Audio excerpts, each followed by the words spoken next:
I maintained a 6 a.m. to 10 p.m. schedule for 30 days. Here's how that went.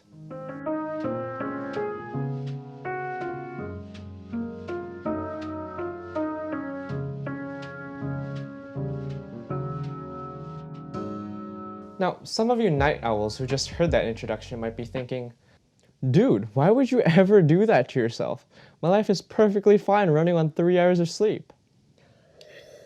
Wait, is there an assignment due today? Well, surprise, surprise, I was once a night owl like you. The days I stayed up finishing assignments, essays, and projects were the worst nights of my life. Not to mention I had developed these horrible, horrible habits starting from grade 7. As I started to think about the glooming post-secondary days slowly creeping up on me, I figured it was time to get my life back in shape. I was frankly tired of it. Before we get onto the challenge itself, I asked my friends about their routines and sleep schedules. Let's take a look at their responses.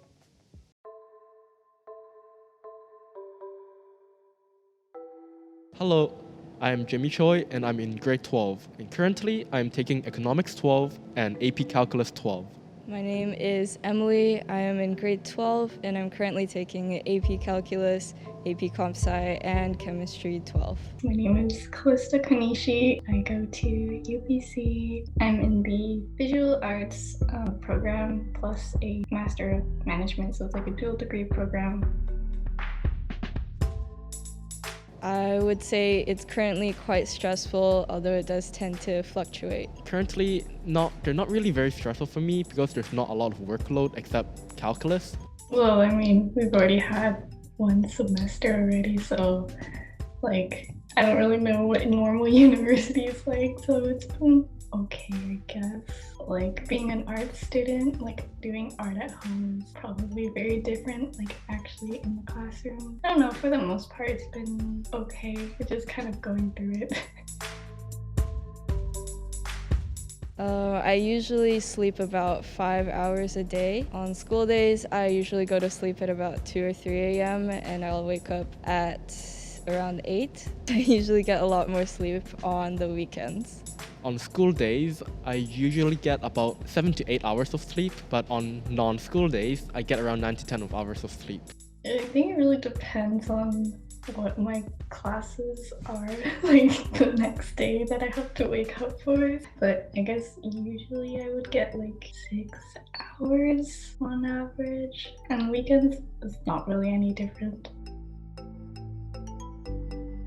The biggest role, yeah, because it's like what my schedule is based on. Well, also just bad sleeping habits over time spiral out of control. School work don't actually affect my sleep schedule. I wake up earlier on school days. On non-school days, I tend to wake up later. Definitely schoolwork has caused me to procrastinate on a lot of things, so I end up getting them done very late at night. Usually among my friends, they like to sleep less than me and they have a weirder schedule in comparison to mine. Most of my friends sleep at regular times, like 11, but some of them have even worse sleep schedules than me, and they sleep at like 4 or 5. I'm like probably towards the worst end of the spectrum, but I don't think I'm like the worst.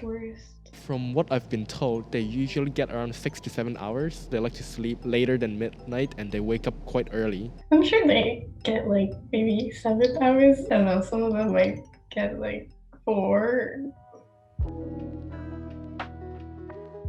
You wake up less irritated, you're more motivated to get the day over with, and you definitely can focus a lot better on your tasks. I think getting a good night's sleep allows me to feel more energized the following day, and you also get better skin. I'm being on my phone all the time and just always getting distracted. And like if I'm like, my brain is too stigmatized by like all that stuff, and then like I try to go to sleep, it's just like really hard, and I just like start thinking about everything and like school, life, like all these kinds of things, and then I just like can't fall asleep, and I'm like, it's been like 3 hours.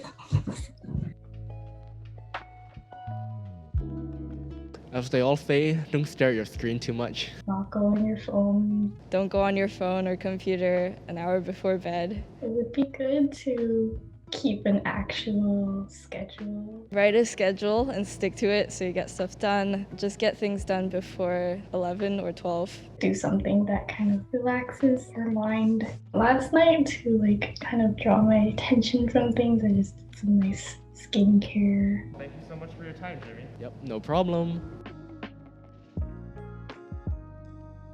To be honest, I was expecting worse sleep schedules out of my friends. Perhaps the COVID-19 pandemic and the quarter system could play a role in reduced workload, leading to better sleep quality and better work habits. The first week of the challenge went surprisingly well. I was wide awake, ready to go at 6 a.m. With so much time on my hands, I was actually able to have proper breakfast in peace without having to rush out the door late for school. Speaking of which, I can now also walk to school by myself instead of asking my parents for a ride. During the week, I did stay up once past 10 p.m. to work on my French project, but it was only for a little bit. Looks like we're off to a great start here. At this point, I thought to myself, sweet, this challenge is going pretty well. It's gonna be a smooth sailing from here on now, right? Right? As the days progressed, I started to feel more and more tired. My body was begging me to lie down just a little more every single morning. My mood started to plummet. On some days, I would already be tired by lunchtime. Today is Tuesday, November 24th. I'd say we're about 17 or 18 days into the challenge. Yeah, it's tough. Tired throughout the whole day. My schedule was messed up today. I took a nap at 4 and I woke up at 6:30 p.m. Getting up at 6 a.m. is starting to take a toll. I used to be just waking up and it's like all ready to go. I did the inevitable and I grabbed my phone from the bed. And I think I was just there for a good 30 to 40 minutes. Like, the old habits are kicking back in. We'll see how long this goes. We'll try to hold on for the whole 30 days. I was confused as to why my body was acting this way. I wasn't stressed from any schoolwork. I was eating my meals 3 times a day. To solve this mystery, I got some help from a very knowledgeable person in our school community.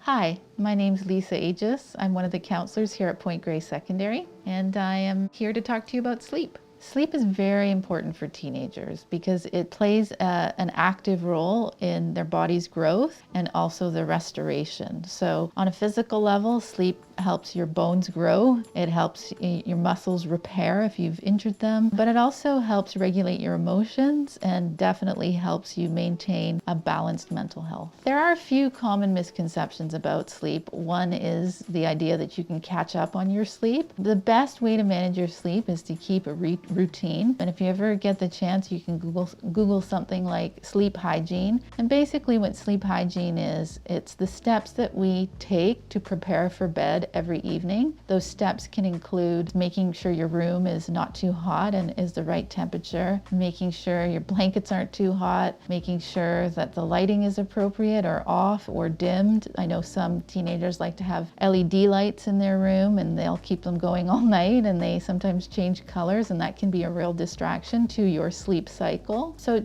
really, sleep hygiene is about creating a routine and sticking to it, and that will help you manage good sleep. Coffee and smartphones. Coffee is a stimulant, and a smartphone is actually a stimulant as well. So those can definitely interfere with good sleep. It doesn't give your body the right signals to slow down and start to fall asleep. What it does is it actually stimulates certain areas of your brain to keep you awake and keep you going. And so sometimes that's how you might start watching something on YouTube, and then it just goes and goes and goes and goes, and then a couple of hours have passed, and then you realize, oh wow, I'm still awake and I can't fall asleep. So it's really important that you do keep your smartphone out of your room. Try to limit your caffeine intake, and that's not just coffee, that includes things like Coke or Pepsi, any kind of soda. That will help your body go through its natural cycle to fall asleep at the end of the evening.